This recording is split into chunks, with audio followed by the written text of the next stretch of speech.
एक तुम्हारा होना क्या से क्या कर देता है, एक तुम्हारा होना क्या से क्या कर देता है, बेजुबान छत दीवारों को घर कर देता है। 10 दिमागों के बराबर का आईक्यू है, जिसके ऊपर 10 सिरों की कृपा चलती हो, 10 काम एक साथ करता हो, 10 तरह से सोचता हो, उसका नाम दशानन है। 10 सिर वाला है वो। 9 ग्रह उसके चरणों में लेटे हुए हैं। शनि के ऊपर तो पैर रखे बैठा है, फिर भी राम से हार गया। क्यों हार गया? कारण बताता हूं। राम इच्छाओं से मुक्त हैं और रावण इच्छाओं के पाश में बंधा हुआ। जब उनको लेने के लिए आए हैं विश्वामित्र दशरथ के पास, तो विश्वामित्र से दशरथ ने पूछा कि आप तो इतने तेजस्वी राजा ऋषि हैं, थोड़ा सा जल लेकर छिड़केंगे तो राक्षसों का नाश हो जाएगा, आप मेरे बेटे को क्यों ले जाना चाहते हैं? विश्वामित्र ने कहा, मैं ऋषि हूं, मुझे क्रोध वर्जित है, मैं क्रोध नहीं कर सकता। तुम्हारा लड़का मर्यादा पुरुषोत्तम है। पुरुषोत्तम मतलब पुरुषों में उत्तम, देवताओं में उत्तम नहीं, पुरुषों में उत्तम। इसलिए मैं उसे ले जाता हूं ताकि वो जो मुझे कराना है वो कर सके।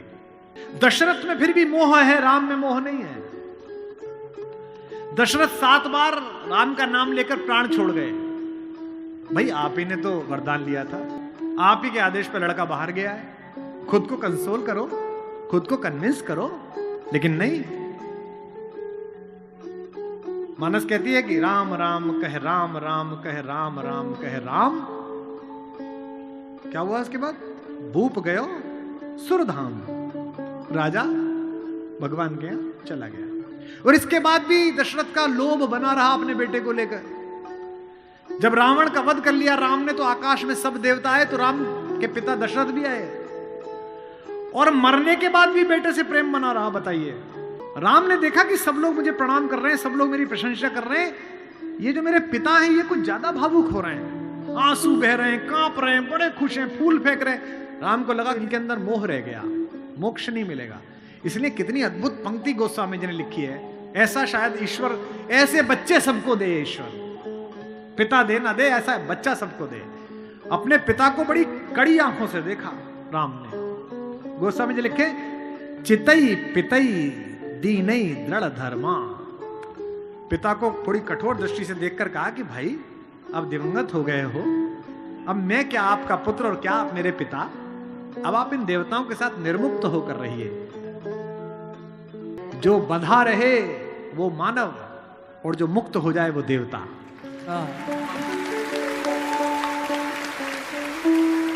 इसीलिए राम चाहते हैं कि उनके पिता मुक्त हो जाएं। राम वन जा रहे हैं, पूरी अयोध्या आंसुओं से भरी हुई है। गोस्वामी जी लिखते हैं, तापस वेश विशेष उदासी, 14 बरस राम वनवासी। 14 साल के लिए राम वन जा रहे हैं। अगर कभी समय मिले तो श्रीमद् वाल्मीकि रामायण का वो 3 पेज पढ़ना जहां कौशल्या अपने बेटे को समझा रही है। अद्भुत है वो, रोती जा रही है और समझा रही हैं। कौशल्या का स्वस्ति वाचन। गोस्वामी जी लिखते हैं कि बंदहु कौशल्या दिशि प्राची, प्राची दिशा, पूरब दिशा जैसी मैं कौशल्या को प्रणाम करता हूं। क्यों? जिसकी कोख से ये सूर्य पैदा हुआ है। क्योंकि सूर्य कहां से निकलता है? पूरब से निकलता है। कीरति जासु सकल जग माची। कौशल्या स्वस्ति वाचन कहती हैं। भरा हुआ कंठ है, आंसू बह रहे हैं, और राम से कहती हैं कि हे राम, जंगल में प्रकृति तेरी सरीसृपों से रक्षा करे, सांपों से रक्षा करे। कहती हैं कि इंद्र तेरी रक्षा करे, मरुत तेरी रक्षा करे, वरुण तेरी रक्षा करे, और बेटा जो जो तेरी रक्षा करता रहेगा मैं रोज उसका यहां दीपक जलाऊंगी। लेकिन एक बात जो आखिर में कहती हैं, वही राम की मां हो सकती थी। और बेटा तू ये मत पूछना जंगल में और जहान में, नगर में रास्ता कौन सा हो, तू जिसका प्रतीक है सत्य, उसी के रास्ते पर चलना।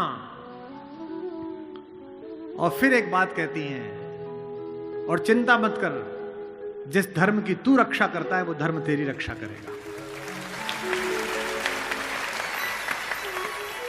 धर्मो रक्षति रक्षितः। धर्म रक्षा करो। तो राम तुम उसी मार्ग पर चलो जो सत्य हो, कल्याणकारी हो, वो तुम्हारी रक्षा करेगा। ऐसे राम का निर्माण ऐसे परिवार के साथ हुआ है। उनके चारों तरफ जो परिजन हैं, जो उनके लोग हैं, राम के भाई भरत, जिन पर सबसे कम चर्चा होती है, सबसे कम भरत पर बोला गया है। लक्ष्मण उनके साथ 24 घंटे रहते हैं। शत्रुघ्न पर तो कम ही बोला गया है, भरत पर सबसे कम बोला गया है।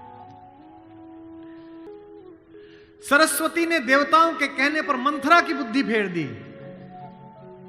सरस्वती ने देवताओं के कहने पर कैकेयी की बुद्धि फेर दी। लेकिन जब भरत ने कहा कि मैं भैया को वापस लेने जा रहा हूं, तो देवताओं में खलबली मच गई। बोले यार अभी तो गया है ये, और इसको लेने ही चल दिया। और राम भावुक भी है इसके प्रेम में, वापस ना आ जाएं। तो देवताओं ने सरस्वती को कहा कि तुम जरा बात कर दो। तो क्या कहती है सरस्वती? देवताओं से कहती है कि 1000 आंखें होने के बाद भी जिसको सुमेरु ना दिखता हो, तुम मूर्ख हो क्या? मोसो कहत भरत मति फेरी, मुझसे कहते हो भरत की मति फेर दूं? दुनिया में किसी की भी बुद्धि भ्रष्ट कर सकती हूं, भरत की बुद्धि भ्रष्ट नहीं होती मेरे करने से।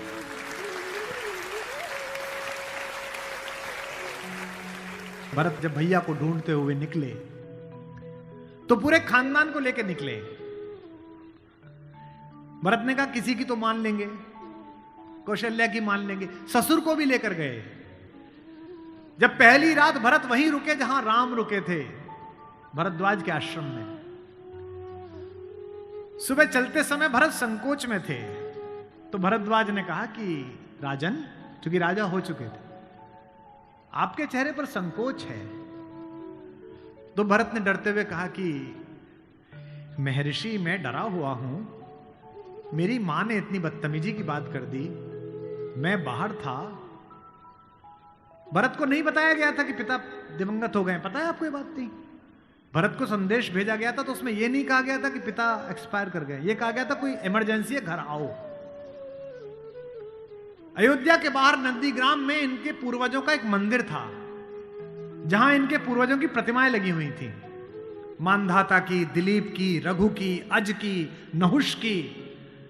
वहां भरत रास्ते में रुके अपनी सेना के साथ पूजन करने के लिए कि पूर्वजों का पूजन कर लूं, पुरखों का।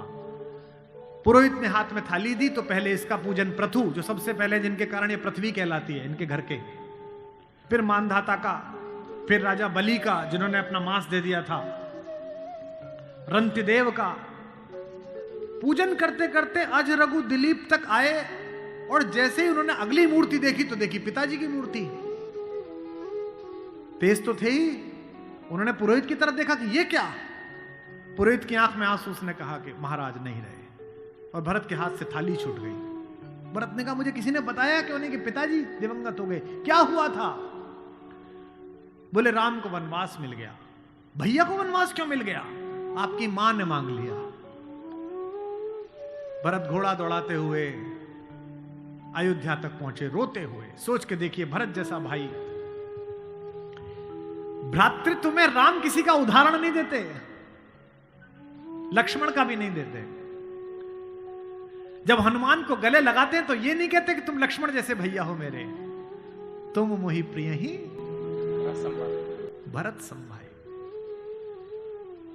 देना हुआ है जब कोई प्यारा उदाहरण, हमने दिया है सिर्फ तुम्हारा उदाहरण।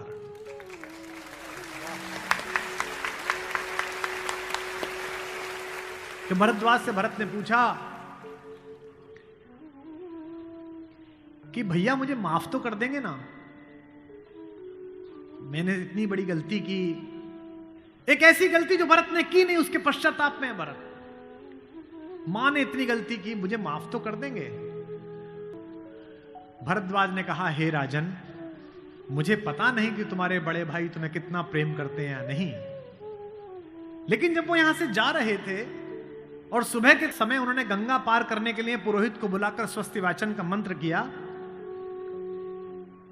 तो बड़े खुश थे, प्रसन्न थे कि मैं वनवास पे जा रहा हूं, चेहरे पे मुस्कुराहट थी। लेकिन पुरोहित ने हाथ में जल दिया, और जैसे ही पुरोहित के मंत्रों के बीच में निकला कि जम्बू द्वीपे भरत खंडे, और जैसे ही भरत सुना, राम के हाथ से जल गिर गया और वो जमीन पर गिर पड़े और हाय भरत चिल्लाने लगे, इतना प्रेम तुम्हें राम करते हैं।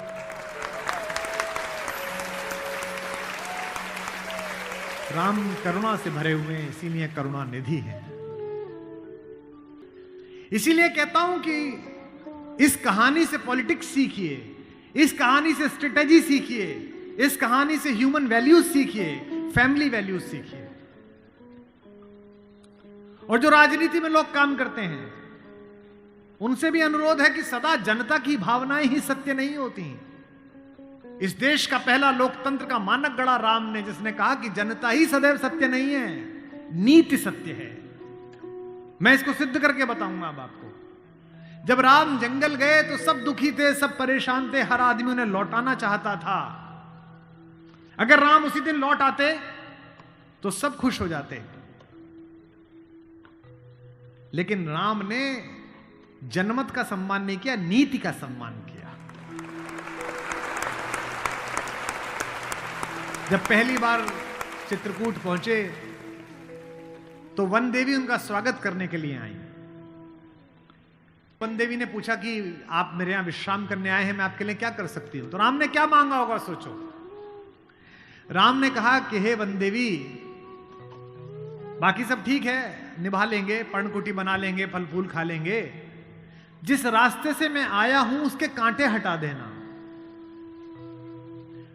वन देवी ने कहा कि आप तो आ चुके, अब कांटे हटाऊं ना हटाऊं इससे क्या। राम ने जो उत्तर दिया वो आपकी आंख भिगोने के लिए काफी है। राम ने कहा कि मेरी तो कोई दिक्कत नहीं है, मेरे पैर में कांटे लग गए, पर मुझे ढूंढता ढूंढता मेरा भाई भरत इसी रास्ते से आएगा, उसको कांटे नहीं चुभने चाहिए, कांटे हटा दे।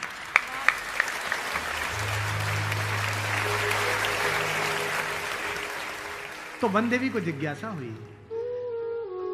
वन देवी ने कहा कि यथाज्ञा पयति महाराज, हे महाराज आपने जो आज्ञा दी मैं कर दूंगी। एक छोटी सी मेरी जिज्ञासा है, क्या अयोध्या का राजा, अयोध्या की चतुरंगिणी सेनाओं का सेनापति, दशरथ का पुत्र, राम का छोटा भाई भरत इतना नाजुक है कि रास्ते में चलेगा तो उसके कांटे चुभ जाएंगे? राम ने कहा नहीं, वो तो वज्र के समान है, उसकी छाती से टूटकर तो इंद्र का वज्र टूट जाता है, ये कांटे उसे परेशान नहीं करेंगे। वन देवी ने कहा फिर क्यों हटा दूं? बोले परेशानी यह है कि जब उस रास्ते पर आएगा अगर एक कांटा भी चुभा तो उसका दिल यह सोचकर टूट जाएगा कि मेरे कारण मेरे भैया को इन कांटों को झेलना पड़ा है।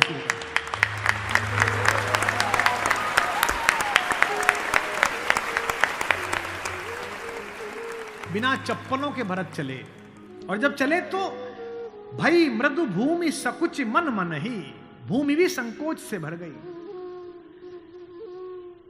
कोमल चरण चलत बिनु पनहि, कोमल चरण चलत बिनु पनहि, भई मृदु भूमि सुकुचि मन मनि। इसका मतलब ये है कि भगवान स्वयं कष्ट सह सकते हैं, पर जो उन्हें प्रेम करता है वो कष्ट सहे ये उन्हें स्वीकार नहीं।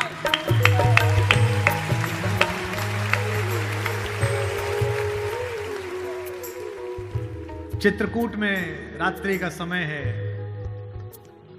चांदनी खिली हुई है, चंद्रमा निकला हुआ है। ये वो पल था जहां से राम की कहानी पलट सकती थी। अगर दशरथ के अंधेरे कक्ष का एक निर्णय राम को इस जंगल तक लाया है मित्रों, तो आज इस पूर्णमासी के चांद के नीचे का राम का एक निर्णय राम को वापस अयोध्या ले जा सकता है या लंका ले जा सकता है। ये वो रात थी। मुझसे कोई पूछता है कि राम कथा की सबसे महत्वपूर्ण रात्रि कौन सी है, जिस दिन लक्ष्मण को मूर्छा आई वो भी महत्वपूर्ण नहीं थी, क्योंकि पता था कि बच जाएंगे। जिस दिन सीता का अपहरण हुआ वो रात्रि भी महत्वपूर्ण नहीं थी। यही रात महत्वपूर्ण थी, यही रात अंतिम, यही रात भारी, जिसमें भरत, शत्रुघ्न, तीनों माताएं गुरु वशिष्ठ, ससुर साहब, सास, सब आए हैं कि बस राम लौट चलो। तदनंतर बैठी सभा उटज के आगे, नीले वितान के तले दीप बहु जागे, टकटकी लगाए नयन सुरों के थे वे। सब देख रहे थे, परिणाम उत्सुक उन भयातुरों के थे वे। वह चंद्रलोक था कहां चांदनी वैसी, प्रभु बोले गिरा गंभीर गूढ़ निधि जैसी। जब सबने खाना खा लिया, सबने पानी पी लिया, तब भगवान ने सबको बिठाकर पूछा। क्या सवाल पहला? भरत जैसे आदमी से, हे भरत भद्र, अब कहो अभीप्सित अपना। इतनी दूर चल के आए हो, बताओ क्या चाहिए? सब सजग हो गए, भंग हुआ ज्यों सपना। एक बात पूछी कि बेटा बताओ क्यों आए हो? तो क्या बोले भरत? हे आर्य रहा क्या भरत अभीप्सित अब भी। आप मुझसे पूछते हो कि मुझे क्या चाहिए? मुझे तो सब मिल गया भैया। इसी दिन के लिए तो मेरा जन्म हुआ था, पिताजी मर गए मेरे कारण, आप जंगल में बैठे हो मेरे कारण, सोने के आभूषण पहनने वाली मेरी भाभी एक वलकल पहने हुए मेरे कारण, जिसके सर पर अयोध्या का राजमुकुट होना चाहिए था उसके सिर पर जटाजूट है मेरे कारण। हे आर्य रहा क्या भरत अभीप्सित अब भी, मिल गया अकंटक राज्य उसे जब तब भी। पाया तुमने तरुतले अरण्य बसेरा, रह गया अभीप्सित शेष तदपि क्या मेरा। और मैं इसलिए भरत पर फिदा हूं कि भरत इतिहास का अकेला पात्र है जिसकी गलती नहीं है फिर भी प्रायश्चित कर रहा है।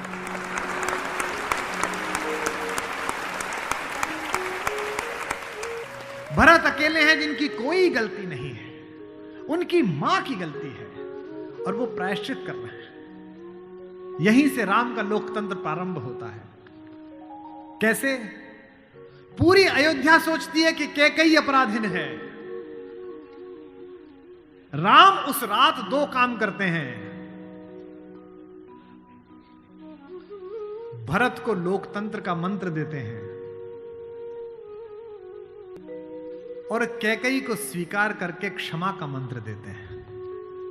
उन्हें पता था कि अगर भरत लौट भी जाएगा तो जीवन भर मां से बात नहीं करेगा, पूरी अयोध्या इनके नाम पर नाराज रहेगी। इसलिए जब तीनों माएं पहुंची हैं, प्रथम राम भेंटी कैकेयी। राम ऐसे थोड़ी है कि हायरार्की नहीं जानते हो कि पहले अपनी बड़ी मां का प्रणाम करें, फिर सुमित्रा का प्रणाम करें, फिर कैकेयी का प्रणाम करें। उनको पता था कि कैकेयी के बारे में लोगों के मन में अच्छी धारणा नहीं है। अगर देश के प्रधानमंत्री या आपके प्रदेश की मुख्यमंत्री किसी ऐसे व्यक्ति को मिल लें जिसके बारे में आपकी अच्छी धारणा न बन रही हो, तो आपकी धारणा बदलती है कि प्रधानमंत्री मिले थे, मुख्यमंत्री मिली थी, इसका मतलब अच्छा है। अगर ऐसे व्यक्ति की प्रशंसा कर दें, वो तो राम है, उनको पता है कि कैकेयी की मनोदशा कैसी है। और कैकेयी खुद कहती भी है, कहती है बेटे मुझसे जो अपराध हुआ है वो किसी से नहीं हुआ है। कहते आते थे अभी सभी नरदेही, माता न कुमाता पुत्र को पुत्र भले ही, पर हाय आज यह सुने विरुद्ध विधाता, है पुत्र पुत्र ही बनी कुमाता माता। क्या कहती हैं? युग युग तक चलती रहे कठोर कहानी, थी रघुकुल में भी एक अभागिन रानी, थूके मुझ पर त्रैलोक्य भले ही थूके, जो कोई कह सके कहे क्यों चूके।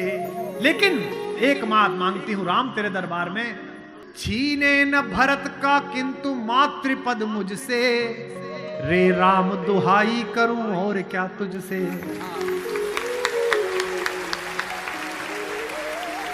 सोचिए कैसा क्षण है, अपने ही बेटे को मांग रही है राम से।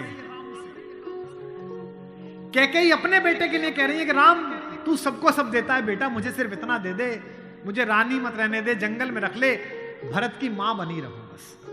इसी के लिए तो सब किया था। राम ने क्या कहा?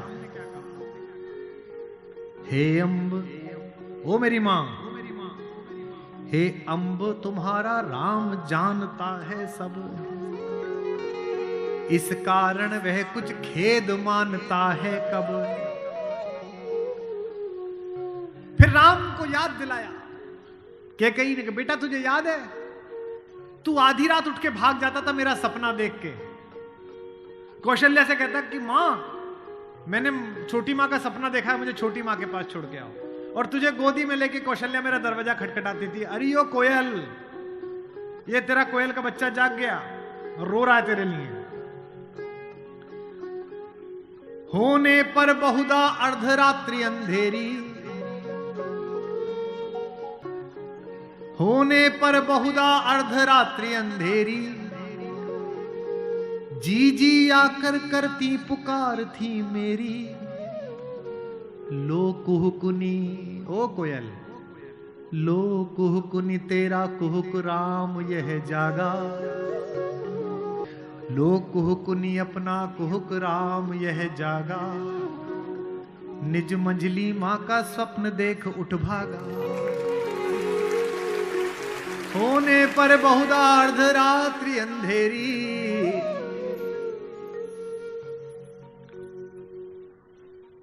राम ने क्या कहा? मैं वही राम तू वही कैकेयी मेरी, कि 100 बार धन्य वह एक लाल की माई। कौन? 100 बार धन्य वह एक लाल की माई, जिस जननी ने है जना भरत सा भाई।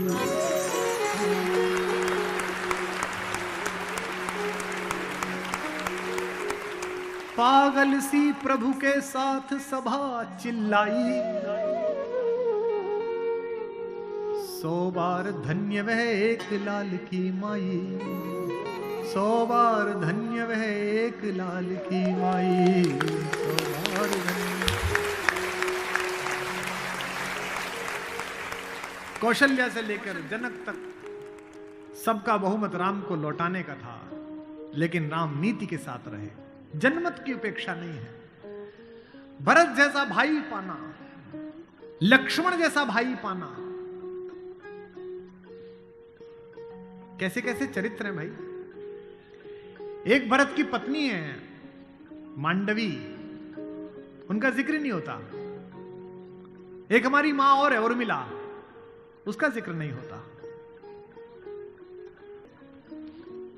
उर्मिला का कलेजा देखिए, मांडवी का कलेजा देखिए। जिस दिन लौटने के बाद भरत ने राज्य संभाल लिया, भाई की पादुकाएं रखकर सिंहासन पर, कौशल्या जाग रही थी। उन्होंने देखा कि ऊपर कोई घूम रहा है, कोई छाया घूम रही है महल में, अंतःपुर में। तो वो ऊपर गई तो देखा मांडवी घूम रही थी, भरत की पत्नी। तो कौशल्या ने पूछा कि बेटा तू सोई नहीं? उसने कहा हां मां, मैं अभी जाग रही हूं। भरत सो गया होगा बेटा, तो उसके कक्ष में चली जा। तो कौशल्या से मांडवी ने कहा कि मां वो तो है ही नहीं यहां, कहां गया? बोले उन्होंने कहा कि भैया जब तक जमीन पे सोएंगे, भैया जब तक जंगल में रहेंगे, मैं महल में नहीं रहूंगा। वो अयोध्या के बाहर जो नंदीग्राम दिखता है ना, वहां दूर, वहां उन्होंने कुटिया बना ली है, प्राइम मिनिस्टर ऑफिस वहीं बना लिया, वहीं फाइल मंगाते हैं। तुझे नहीं ले गया? संकोच में पड़ी हुई मांडवी ने कहा, मां मैंने तो कहा था आप जंगल में अकेले कैसे रहेंगे कुटिया में, मैं सेवा कर दूंगी, ले चलो।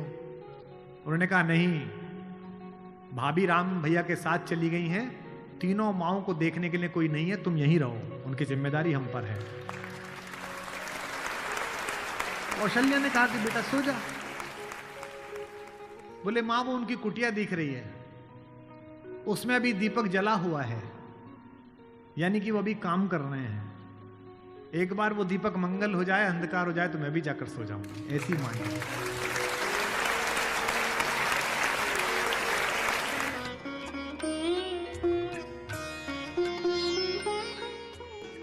इस मंच पर 3 दिन से मेरे पार्श्व में आशीर्वाद की मुद्रा में शेषनाग के प्रतिनिधि लक्ष्मण लाल खड़े हैं। उनके लिए पहली बार एक पंक्ति पढ़ रहा हूं उमाकांत जी की। उसमें उन्होंने कहा कि दुनिया में हर आदमी की परछाई काली है, एक राम ही पृथ्वी पे आए जिनकी उजली परछाई है, जिसे लक्ष्मण कहते हैं।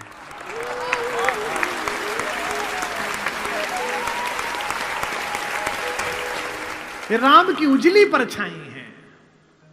बाबा ने अच्छी बात लिखी है, 12 से निज हितपति जानी, लक्ष्मण राम चरण रति मानी।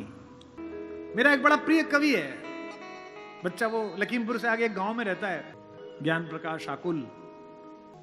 ज्ञान ने छंद भेजा, रात सुनिएगा। 4 बच्चे पैदा हुए, थोड़े थोड़े अंतर पर पालने में लिटाए गए,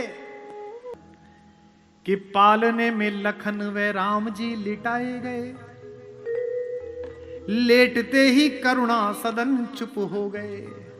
राम तो लेटते ही चुप हो गए, हल्का सा पालना हिला। वशिष्ठ खड़े हैं, दशरथ खड़े हैं, माएं खड़ी हैं, मंगल स्वस्ति चल रहा है। दृश्य सोचिए कैसा है कि पालने में लखन व राम जी लिटाए गए, लेटते ही करुणा सदन चुप हो गए, किंतु लक्ष्मण कुछ ऐसा तेज रोए उन्हें, रोता देख धरती गगन चुप हो गए। बहुत रोए। राजवैद्य आए कोई रोग न बता सका तो, राजवैद्य आए कोई रोग न बता सका तो, ज्योतिषी भी करके यतन चुप हो गए। और लक्ष्मण कैसे चुप हुए रोते हुए? गुरु ने उठाया और लखन को राम के चरण में लिटाया तो लखन चुप हो गया।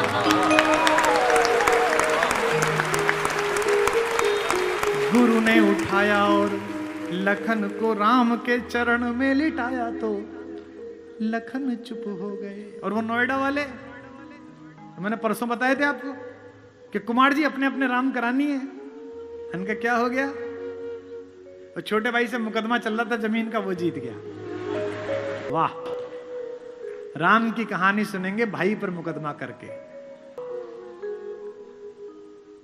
नैतिकता को कोई कुआं भी ना मिले जिसमें डूब के मर जाए। दूसरी मां हमारी मां सुमित्रा।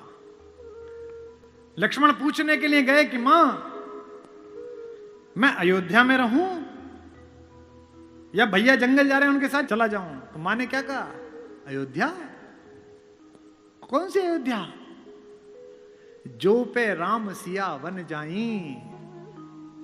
सुमित्रा जैसी मां, लक्ष्मण जैसा प्यारा सा बच्चा, कहती है बेटा जो पे राम सिया वन जाई, अवध तुम्हार काम का चुनाई। अवध में तुम्हारा क्या काम है?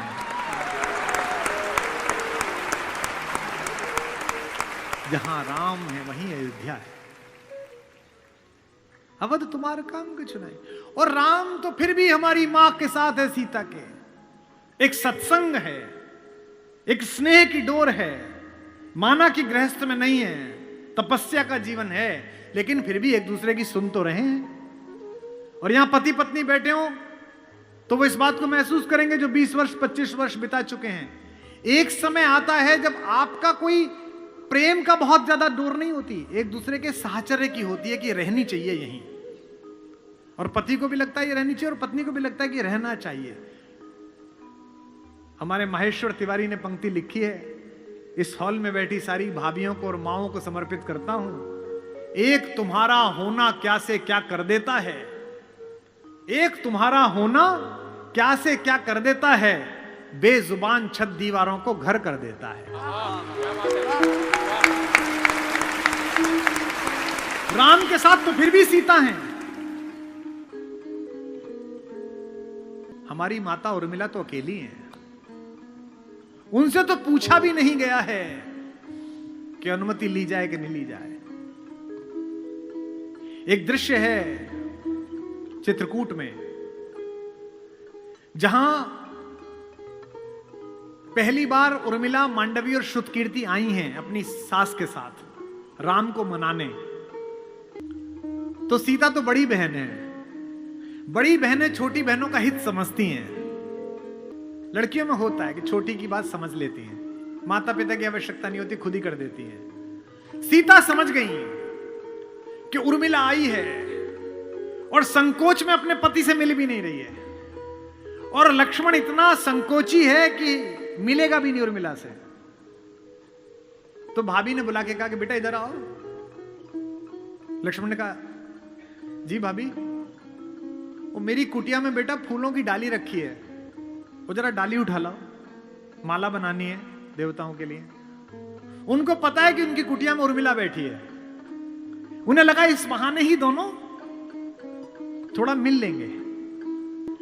उत्साह में भरे हुए लक्ष्मण की भाभी का काम करने जा रहा हूं, खटखट खटखट खटखट पहुंचे। जैसे ही झोंपड़ी का दरवाजा खोला और अंदर घुसे, देखा उर्मिला। सोच के देखिए क्या बीती होगी। जिससे बिना बात किए चले आए, जिससे बिना अनुमति लिए चले आए, सप्तपेदी के 7 फेरों में जिसके साथ शपथ खाई थी कि तेरा साथ नहीं छोड़ूंगा, राम के अनुराग में जिसे छोड़कर चले आए, वो उर्मिला। और जिसने अपनी बड़ी बहन सीता को आदर्श माना और इस बात को स्वीकार कर लिया कि कोई बात नहीं, चले गए तो कोई बात नहीं, वो लक्ष्मण दोनों एक दूसरे के साथ कैसे सामने आए होंगे। उर्मिला खड़ी हुई, मुस्कुराई, रोई नहीं। उन्होंने ऐसा नहीं किया, वो खड़ी हुई और मुस्कुराई, और मुस्कुरा कर क्या बोली, मेरे उपवन के हरिण, मेरे बाग के हिरन। क्या बढ़िया बात कही है कलकत्ता वालों। मेरे बाग के हिरन, मेरे उपवन के हिरण आज वनचारी। मेरा हिरन आजकल जंगल घूम रहा है। और अगली पंक्ति क्या बोली, इस पर आप माता उर्मिला को याद करना, मेरे उपवन के हिरण आज वनचारी, मैं बांध न लूंगी तुम्हें तजो भय भारी। छोड़ो, डरो मत, मैं बांधूंगी। मैं तो देखने आई हूं कि मेरे उपवन में जो हिरन खेलता था वो जंगल में कैसा कूद रहा है। उनका मन बड़ा कर रही है। और लक्ष्मण ने भी कितनी अद्भुत बात कही। लक्ष्मण ने कहा कि तुम मेरी केवल पत्नी नहीं हो। इस पर भी लक्ष्मण को तारीफ देना, आशीर्वाद लेना उनसे कि हम उन्हें स्मरण कर रहे हैं। लक्ष्मण ने कहा कि भाभी की बहिना तुम केवल पत्नी नहीं हो, तुम जगत जननी भारतेश्वरी सीता की छोटी बहन हो। उनके योग्य वर हैं राम। त्रैलोक्य का स्वामी तो ऐसी ही पत्नी से साथ वर्ता, लेकिन मुझे पता नहीं कि मैं इतना योग्य हूं या नहीं हूं कि मैं जगत जननी की छोटी बहन का पति बन सकूं। मैं उस योग्य बनने के लिए इस जंगल में आया हूं आज, ताकि मैं तेरे योग्य बनूं।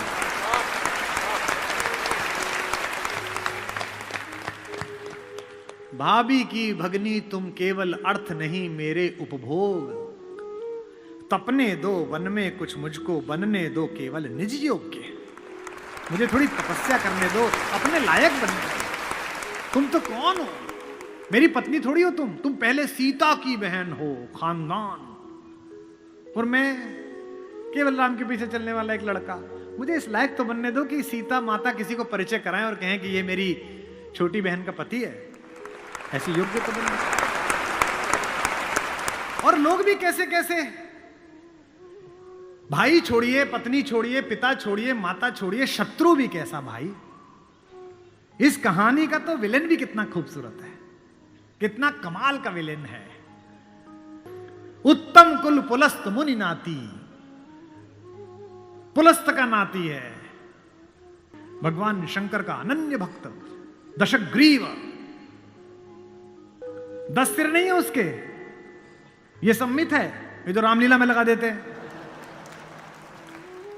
10 दिमागों के बराबर का आईक्यू है। जिसके ऊपर 10 सिरों की कृपा चलती हो, 10 काम एक साथ करता हो, 10 तरह से सोचता हो, उसका नाम दशानन है। 10 सिर वाला है वो। 9 ग्रह उसके चरणों में लेटे हुए हैं। शनि के ऊपर तो पैर रखे बैठा है। फिर भी राम से हार गया। क्यों हार गया, कारण बताता हूं। राम इच्छाओं से मुक्त हैं और रावण इच्छाओं के पाश में बंधा हुआ।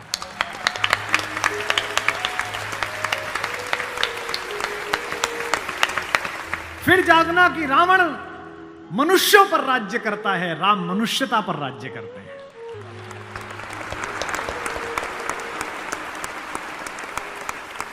आपको पता है कि जब भगवान ने युद्ध शुरू किया तो पूजा की। राम ने कहा जामवंत से, जामवंत सबसे सीनियर हैं, वो भी ब्रह्मा जी के पोते हैं, रावण के दादाजी के दोस्त हैं, पुलस्त्य मुनि के नाना के। कहा कि प्रभु महाराज जामवंत जी, मैं युद्ध करने जा रहा हूं, उससे पहले मैं पूजा करना चाहता हूं। जामवंत ने कहा करिए महाराज। तो बोले मेरे आराध्य तो शंकर हैं, शंकर राम की पूजा करते हैं और राम शंकर की पूजा करते हैं, इस कहानी से बड़ा समन्वय किसी का नहीं हो सकता। जामवंत ने कहा पूजा कर लीजिए महाराज।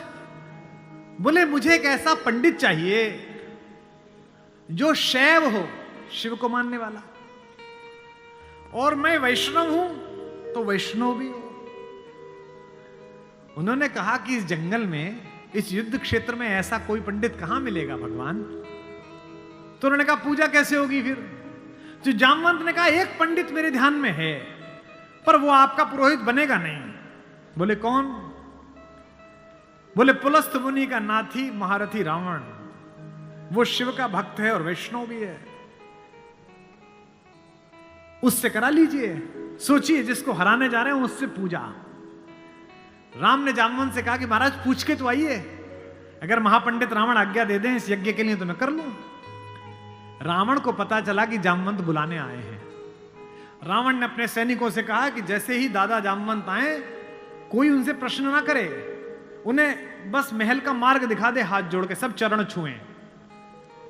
जामवंत पहुंचे, रावण किले के द्वार पर चरण छूने आया, कहा कि पितामह मैं आपको प्रणाम करता हूं, मैं धन्य हुआ कि आप पधारे।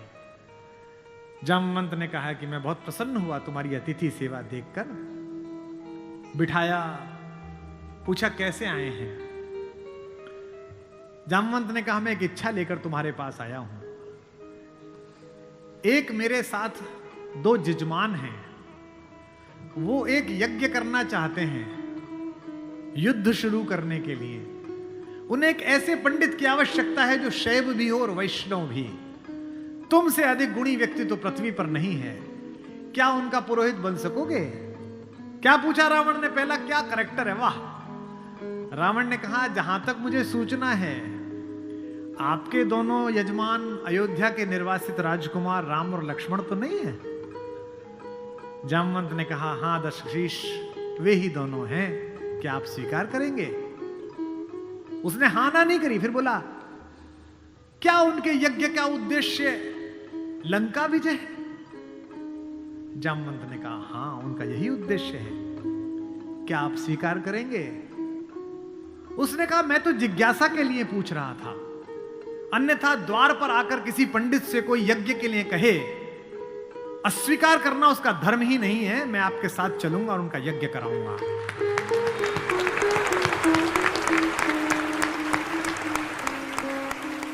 जामवंत ने कहा कि क्या मुहूर्त निकला। उसने नवग्रहों को बुलाया, बोले इधर बैठ, तू इधर बैठ, तू इधर बैठ। वो तो अपने ही हाथ में था, तू मिनिस्टर ऑफ स्टेट, तू फुल कैबिनेट। बता कितने बजे। बोले जी सुबह 5:30 बजे ब्रह्म मुहूर्त में, जिसमें हम पैदा हुए। तो उसने कहा ठीक है 5:30 बजे का मुहूर्त निकला, मैं 5 बजे आ जाऊंगा। जामवंत ने कहा आचार्य हो गया अब तो रावण। आचार्य पूजा के लिए क्या व्यवस्था करनी है, क्या सामग्री लाऊं। उसने कहा आपके यजमान, मेरे यजमान जंगल में हैं, अगर यजमान के पास पूजन सामग्री ना हो तो पंडित का धर्म बनता है कि वो पूजन सामग्री लेके आए, तो मैं लेके आऊंगा। उसने अपने पुत्र मेघनाथ को जगाया, इंद्रजीत को, और कहा बेटा अशोक वाटिका जाओ, अशोक वाटिका जाओ और सीता से कहो मैं उसे मिलना चाहता हूं, एक विशेष प्रयोजन है।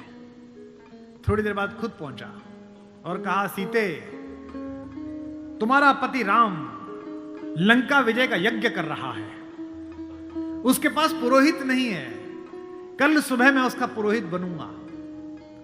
लेकिन एक विवाहित व्यक्ति की पूजा अधूरी है अगर उसकी पत्नी उसके पार्श्व में ना बैठे। क्योंकि तुम उसकी पत्नी हो तो सुबह ये इंद्रजीत रथ लेकर आएगा तुम स्नान करके नया वस्त्र पहनकर इस रथ में बैठ जाना, क्योंकि मेरे यजमान की पूजा पूर्ण होनी चाहिए, मैं पूर्ण पूजा का पुरोहित नहीं हूं। और कहा कि तुम्हारी लंका से मुक्ति केवल पूजा तक की है, पूजा होते ही उठना और इसी रथ में वापस बैठकर अशोक वाटिका में आ जाना। क्या तो सीता, क्या राम और क्या रावण, क्या कहानी है ये।